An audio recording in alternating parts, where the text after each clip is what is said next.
Thierno Alassane Sall argument bi nga xam ne moom la joxe gannaaw bi ñu rejeté proposition de loi boobu nga xam ne moom la dugaloon pour que ñu dindi loi d'amnistie bi ñu woote woon dafay wane ni Thierno ci politicienne képp la nekk. loolu dinañ ñu ci dellu si waaye laataa ñuy ñëw ci texte bi nga xam ne moom la Thierno Alassane Sall def gannaaw bi ñu rejeté proposition de loi boobu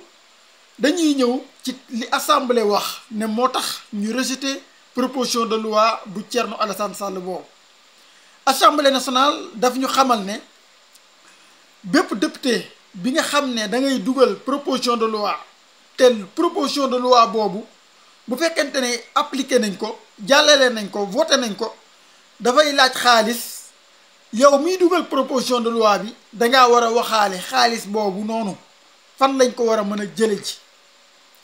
booy bind loi proposition de loi bi da nga cee war a bindaale ne fii ak fii ak fii lañ war a jaar ngir xaalis bi nga xamante si ne moom la ñuy soxla pour loi bi mën a dox ñu mën ka faa jële léegi nag assemblée nationale dañu wax ne loolu ñi ngi koy sukkandiku ci article 82 bu constitution bi ak article 60 bu règlement intérieur assemblée nationale moom moo exiger que ni booy def proposition de loi dangaa war a waxaale xaalis bi nga xamante si ne moom la loi bi di laaj fan lañ koy jële ji loolu moom la bureau bu assemblée nationale wax ci communiqué bi nga xam ne bind na ko wax ne nag loolu Thierno Alassane Sall daf ko respecté wul maanaam moom waxul fan lañ war a mën a jële ji koppar yooyu nga xam ne moom lay loi bi di laaj bu fekkente ne woote nañ ko ndaxte pour ñu doxal yenn loi yi xam ngeen ne day laaj ay financement boobu nag fan lañ ko war a mën a jële loolu nee nañ Thierno Alassane Sall daf koo deful ci proposition de loi bi nga xam ne dugal na ko loolu moo tax ñu sukkandiku ci daal di koy rejeté. léegi nag réponse bii nga xam ne Thierno Alassane Sall def na ko gannaaw bi ñu rejeté proposition de loi boobu man moo ma gën a wan ni Thierno mii wax dëgg yàlla nekkul ci li nga xamante si ne moom la gëm waaye lii muy def dafay def politicienne képp lay def te tontom bii mu indi gannaaw bi ñu rejeté loi bi gën naa firndeel loolu ndaxte lan la Thierno wax nee na tiitaange gi nga xam ne waa Pastef amoon nañ ko gannaaw moom Thierno Alassane Sall bi mu dugalee loi boobu maanaam proposition de loi bi ci assemblée nationale dafa gis ne waa Pastef dañoo tiit jaaxle njàqare dugg leen loolu la Thierno wax nee na loola nag waa Pastef daal di nañ koy confirmer naka lañ ko confirmer ne ñoom dañoo tiit jaaxle moo di ne bañ nañ jàllale proposition de loi boobu nga xam ne moom la Thierno dugaloon ñu ne moom Thierno mooy wax ba tey mu ne lan moo tax Pastef bañ nee na c'est parce que man Thierno Alassane Sall li ma bëgg mooy loi bi ñu dindi ko totalement te waa Pastef ñoom wane nañ ne bëgguñoo dindi loi bi totalement lii moo tax ñu rejeté proposition de loi bi nga xam ne moom laa dugaloon mais lii dadul lu bees maanaam Thierno argument bi mu joxe dadul lu bees ci koo xamante si ne yaa ngi doon suivre loi d'amnistie bi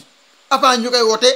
ak li nga xamante si ne moo ci xew yëpp ba ci jamono ji naka la ci Pastef taxawee woon parce que dañuy dellu laataa ñuy wote loi bi lan moo ci nekkoon propose maanaam taxawaayu Pastef ñëpp xam nañ ne bés bi ñuy wote loi bi ci assemblée nationale waa Pastef dañ ko rejeté ñoom wote wuñ lan moo tax wote wuñ ñoom waa Pastef ñu ne dañoo laaj ministre bi nga xamante si ne moom moo indi loi bi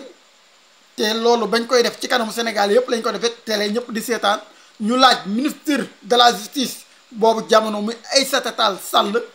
ne ko est-ce que crime de sang yi ci loi bi loi bi da ko yóbbuwaale maanaam ñiñ rey ak yooyu noonu est-ce que bu fekkente ne wote nañ loi d'amnistie bii reyee yooyu kenn duutu leen lijjanti ña def ñaawteef yooyu kenn duutu leen lijjanti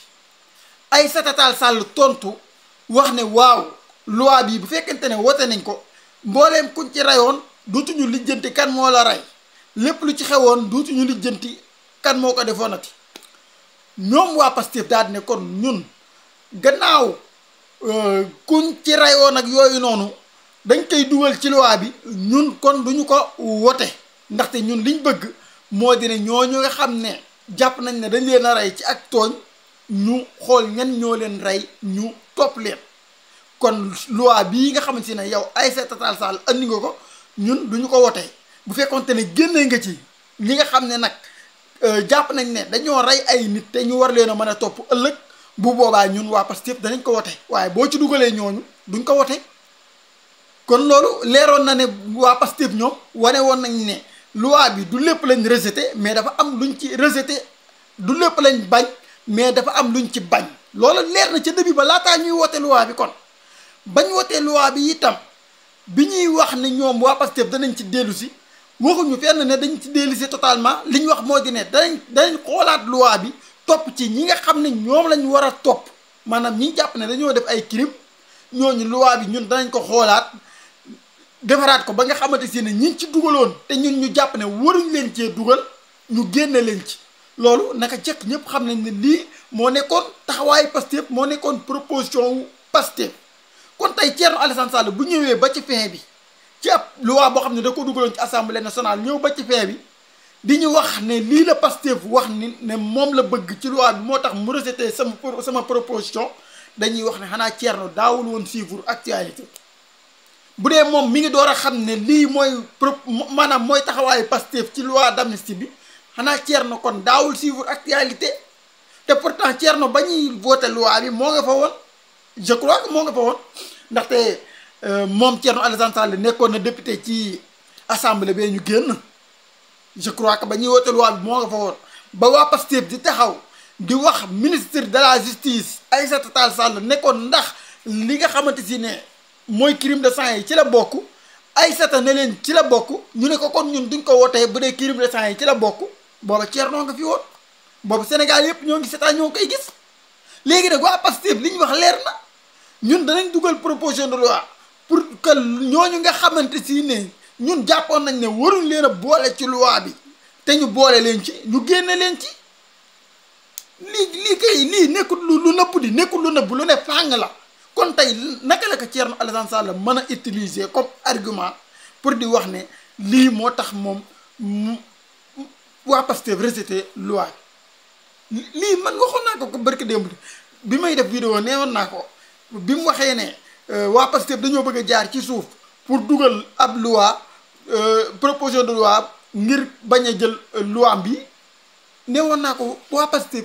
lan moo leen mën a empêcher yow ñu rejeté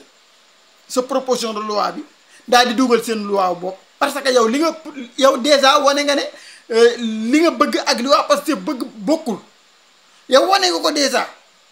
yow dangaa bëgg ñu dindi lépp ñoom bëgguñoo dindi lépp loolu rek divergence la divergence boobu nag bu amee te yow benn nit nga te sa benn kàddu boobu mënut a jàllale dara ñoom bu leen neexee ñu rejeté sa proposition de loi boobu parce que bokkuñu ak yow gis-gis daal di doxal ñoom li ñu gis te loolu kenn mënu leen koo tere Macky Sall rek ba muy dugal loi bi bari na ñu ci àndul woon waaye gannaaw moo ëpp ay député ñoom ñooy wootee loo maanaam ñooy proposé ñu def vote ci bureau bi ndax day jàll wala du jàll ñu def vote bi mu jàll ñu dem plénière ñu wote ko loolu kenn mënu ci dara waa Pastef bi itam bu leen neexee yow nga ñëw ne dangaa bëgg ñi di abroger loi bi totalement ñu ne la ñun bëgguñu loolu dafa am ñu ci bëgg a dindi loolu la ñuy def loolu parce que dafa nekkul lu nëbbu lii lay wane ni Thierno li muy def nii gëmu ci woon dara day politique dafa jël lii di ko politiquer dafa jël loi d'amnistie bii di ko politiquer pour exister day politique waaye gëmul ci li muy def dara